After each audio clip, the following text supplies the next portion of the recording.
You know what's really awesome? Getting to experience something new and walking away with a new perspective. This could be taking a trip to a new country, if we could do that. Or finally getting to see your favorite artist show off their skills in person, if we could do that. Okay, how about this? I have been a Star Wars fan since I was but a wee lad, and I remember watching the remastered 97 VHS tapes and immediately being sucked into the story and the universe it took place in. That's a good story, Grandpa. With that said, I can't remember the last time that something Star Wars hit me as hard as the Clone Wars and certain moments of Rebels did. I know, Anakin.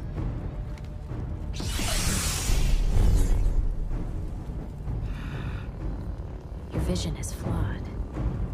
I see the Padawan needs one last lesson.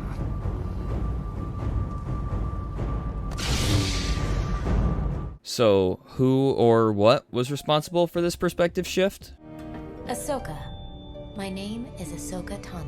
Before we get into how Ahsoka has become one of my favorite characters in all of Star Wars, here's your mandated reminder that you can find me on Twitter, Instagram, and Twitch, where I stream every Tuesday, Thursday, and Saturday. I also have a small Discord server that, for now, is just a hub of clips and going live notifications. That's it? But one day, it'll be more than that. Originally, when I set out to make this video, it was going to be about The Mandalorian. Why it works, what are its strengths, and why it's so nice to watch something Star Wars that's somewhat grounded, where our main characters aren't saying nonsense like this. From my point of view, the Jedi are evil. Well, then you are lost! Or whose lives affect the universe on the absolute largest scale possible. The Mandalorian's not perfect, but it's pretty damn good. The reason I bring up The Mandalorian is because a certain episode derailed what this video was supposed to be about, and I'm sure you could guess which one. When I went into this episode, I knew of Ahsoka, but not really anything past that. I knew that she was Anakin's Padawan, and that she was in the show with the weird animation, but that was about it. The combination of this episode's quality and my sudden need to be totally filled in on this character's backstory sent me in the direction of the Clone Wars and Rebels, and I was left in disbelief of what I had been missing out on.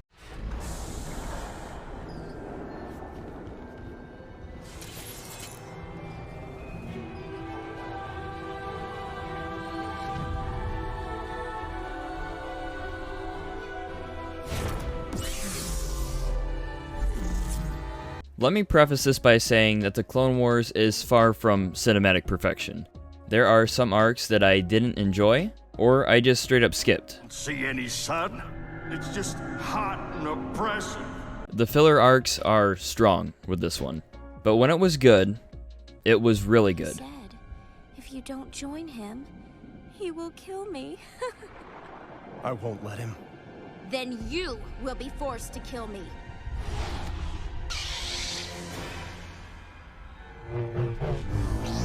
Fans of the Clone Wars will be quick to point out that Ahsoka was not only annoying, but quite insufferable to some in the early seasons of the show. Master, he's gold. A gold droid for gold leader of Gold Squadron.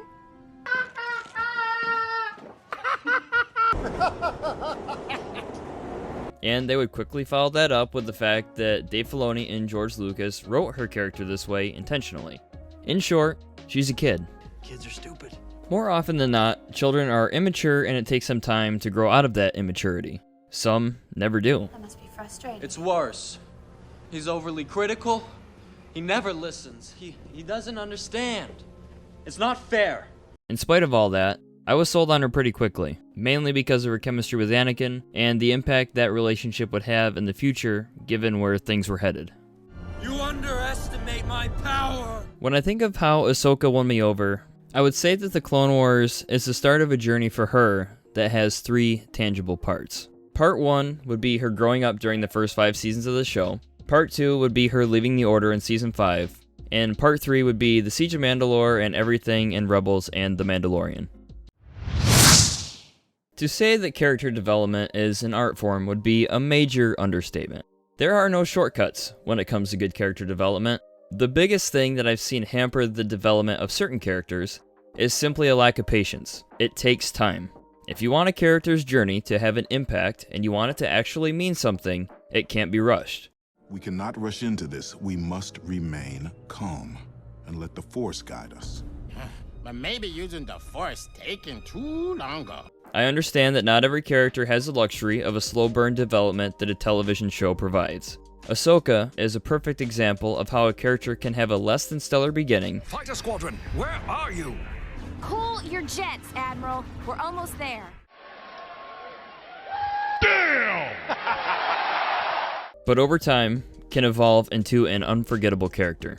Without the lessons learned from losing her entire group of clone troopers in Season 1, I lost so many of my pilots. Take heart, little one. That's the reality of command.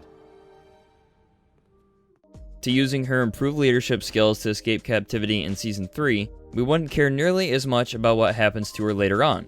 The first 5 seasons of the Clone Wars takes the time to build the foundation of Ahsoka's personality and values, and it's a big reason why we care so much about her as the show moves forward.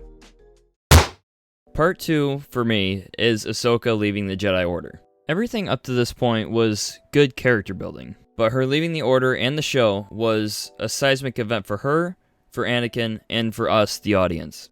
I remember watching the meeting with the Jedi Council after her trial, and the Council's actually willing to welcome her back in. I thought to myself, would I go back? Because the whole thing had the feeling of awkwardness that a breakup has, especially with Mace Windu spitting nonsense like this. This was actually your great trial. Now we see that. We understand that the Force works in mysterious ways, and because of this trial, you have become a greater Jedi than you would have otherwise. For Ahsoka, the hurt from that distrust is still incredibly fresh, and she walks away. Except she's not just walking away from the Jedi Order, but from The women and the children. But she's walking away from Anakin as well, which, in my opinion, is even bigger. This arc really puts the Order's hubris at the time in the spotlight, and it ended up costing them one of their own. Just as a side note, it's easy to get caught up on how impactful the final moments of this arc are, but it's worth noting how terrific all of these episodes were. The final part of her journey to me is everything after she leaves the Order. The Siege of Mandalore, her story arc in Rebels, and ultimately, what led me here, her episode in The Mandalorian. Going into the final season of the Clone Wars, Ahsoka's worldview is totally shaken up from the last time that we saw her. Are the Jedi solely driven by peace and stopping the war, or are they just the same jabronis that they were when she left the Order? What do you mean? I'm sorry, citizen.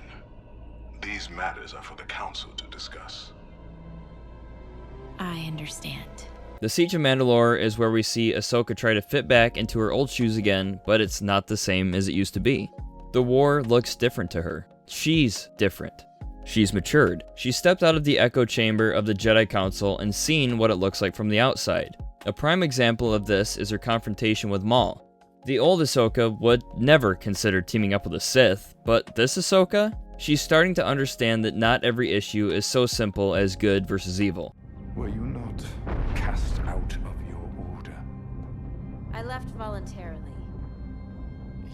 Yes, but you were motivated to leave by the hypocrisy of the Jedi Council.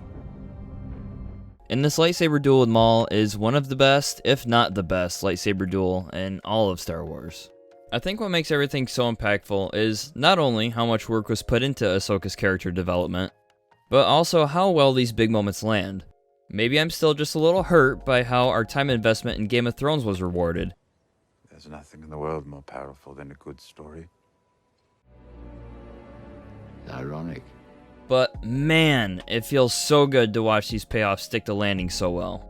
There are so many moments post Ahsoka leaving the Order that have become some of my favorite moments in all of Star Wars. Emotional moments like Ahsoka getting her sabers back. I took care of them. They're good as new.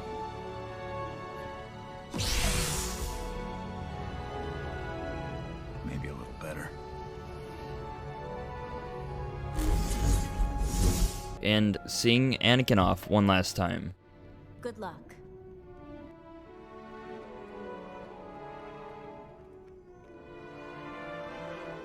Then you have her meditation moment in Rebels, and my god, Ahsoka versus Vader. This moment right here.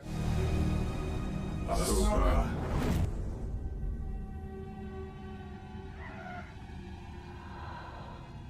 Ahsoka. Anakin.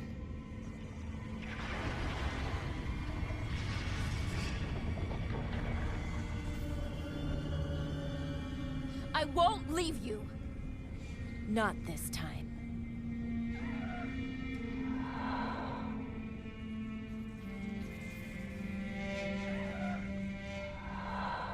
Then you will die. If you weren't crying in the club when that happened, I don't have anything for you. What makes these moments work so well is of course the work that was done beforehand, but there is also a tangible difference when the people behind the product and the characters love and care about the story and the characters as much as we do. That's what makes The Mandalorian so good. Dave Filoni brings the love and respect for the universe that George Lucas created, and Jon Favreau may not have all the specifics down like Filoni does. It's like Apocalypse Now. It adds a little menace. It also gives some backstory. It's like when 3PO's head gets blasted and they all walk by and in Empire and they pan over to it and they don't see it. No, I don't remember that. It's a deep cut for me. But he certainly has a lot of pride and respect for the stories that they're trying to tell. Story is still important, and story with progression and the idea of sacrifice and perseverance and evolution through challenge and all of the little specificities that come along with it. Even Ashley Eckstein, who masterfully voices Ahsoka, loves this character. And this clip is all the proof you need.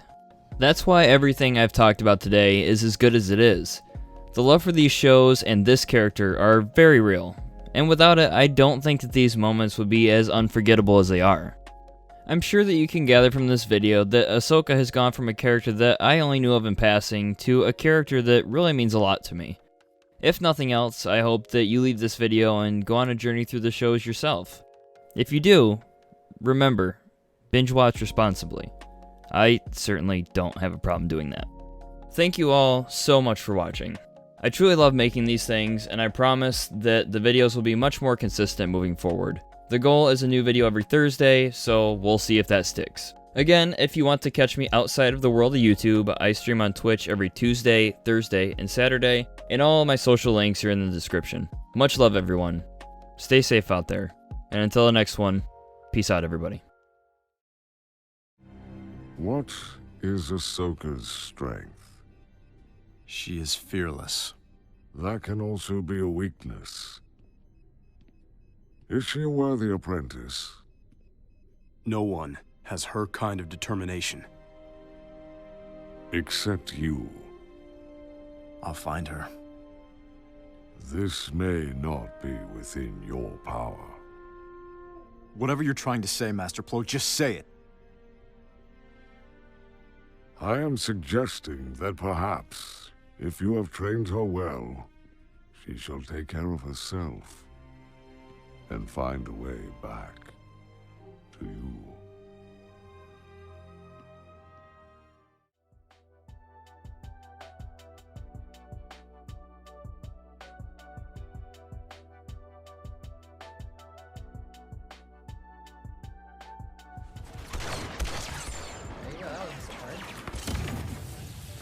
Killed Lord Darkseid. Damn, and he's on the light side. Jesus. That's crazy. That's crazy.